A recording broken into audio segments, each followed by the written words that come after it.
Kasih karunia dan damai sejahtera dari Allah Bapa kita dan dari anaknya Tuhan Yesus Kristus menyertai kamu sekalian. Amin. Shalom saudara-saudari, sahabatku yang dikasihi Tuhan Allah. Firman Tuhan yang menyapa kita hari ini, hari Selasa tanggal 28 April 2026, tertulis di dalam kitab 2 Samuel pasal 7 ayat 16. Mari sahabatku, kita simak dan renungkan firman Tuhan yang menjadi kekuatan dan inspirasi untuk menjalani hari ini. Demikian, keluarga dan kerajaanmu akan kokoh untuk selama-lamanya di hadapanku. Tahtamu akan kokoh untuk selama-lamanya.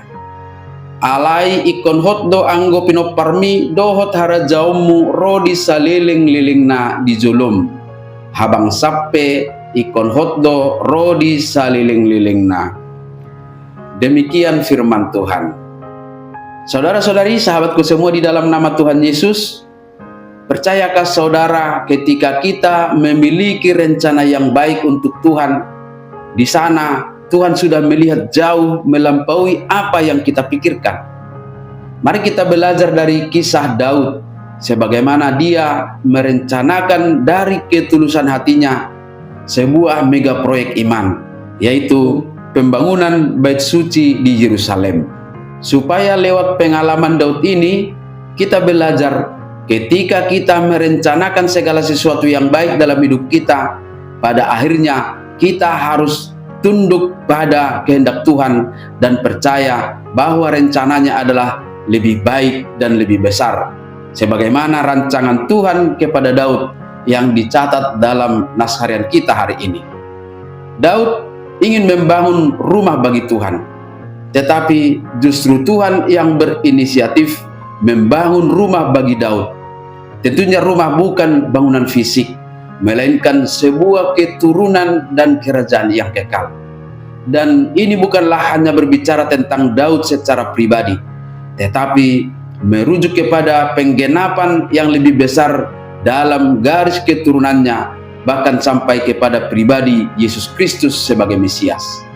Tuhan adalah Allah yang berinisiatif. Ketika manusia berpikir untuk melakukan sesuatu bagi Tuhan, Tuhan sudah lebih dahulu menyediakan sesuatu yang jauh lebih besar bagi kita. Janjinya tidak dibatasi oleh kelemahan atau kegagalan manusia. Atas keyakinan itulah, maka sahabatku semua, mari selalu menyelaraskan setiap rencana-rencana hidup kita kepada kehendak Tuhan, sebagaimana kita yakini bahwa rancangannya jauh lebih baik dan lebih indah, sehingga ketika kita mengalami kegagalan-kegagalan dalam merencanakan dan mengerjakan pekerjaan-pekerjaan baik, kita tidak perlu berputus asa. Yakinkan diri bahwa di balik semua itu Tuhan sudah mempersiapkan yang lebih baik. Kita juga harus yakin bahwa kesetiaan Tuhan tidak bergantung pada kesempurnaan kita. Daud bukanlah pribadi yang sempurna, tetapi Tuhan tetap setia pada janjinya, bahwa dalam kesetiaan Tuhan, keluarga dan kerajaan Daud akan kokoh untuk selama-lamanya di hadapan Tuhan Allah. Tahtanya akan kokoh untuk selama-lamanya. Tuhan tidak pernah ingkar janji. Buktinya, berabad-abad kemudian seorang bayi lahir di Bethlehem dari garis keturunan Daud. Namanya adalah Yesus Kristus. Di dalam Yesus, janji Tuhan dalam 2 Samuel pasal 7 ayat 16 ini menjadi nyata.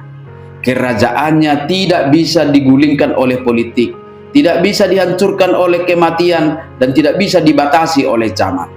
Oleh sebab itu, sahabatku semua, warisan terbaik yang bisa kita tinggalkan bagi anak cucu bukanlah bangunan-bangunan fisik, bukanlah saldo di rekening yang banyak, melainkan yang terbaik adalah teladan iman yang menunjukkan bahwa hidup kita bergantung sepenuhnya kepada kesetiaan Allah.